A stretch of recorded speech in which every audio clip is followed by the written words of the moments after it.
আমরা আসলে আদরের ছলে বলি আর কি, কিন্তু কোরআন সুন্নাতে এই জিনিসটা ওইভাবে নিষেধ। আল্লাহ পাক যেটা বলেছেন সেটাই আসলে আমাদের শেষ কথা। যেমন আমরা আবেগের ছলে অনেকে নাতিকে বলি দুলা বা জামাই, বা অনেক সময় দাদারা নাতিনকে বলে বউ সম্বোধন করে, অথবা দেখা গেছে যে বাতিজিরা চাচাকে আব্বু বলে, জেঠাকে আব্বু বলে। এই ধরনের কিছু কথা, বা আমরা সন্তানরা ছেলে মেয়েদেরকে মা বলি, বাবা বলি। আসলে এই ধরনের কিছু কথার মধ্যে আবেগ জড়িত। আরেকটা বিষয় না বললে না হয়, সেটা হচ্ছে ফ্রি মাইন্ড।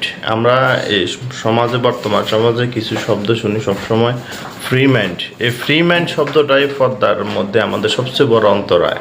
ফ্রি মাইন্ড, বাবা মানুষে কথা কথা বলে আমরা ফ্রি মাইন্ড। ফ্রি মাইন্ড বলতে কোনো শব্দ নাই। ইসলামের পর্দার বিধান যেভাবে আছে ঠিক সেভাবে আমাদেরকে চলতে হবে।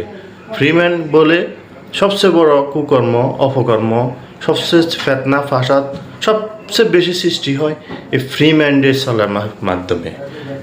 আমি আশা করব সবাই ফ্রি মাইন্ড শব্দটা জীবন থেকে মুছে দিবেন।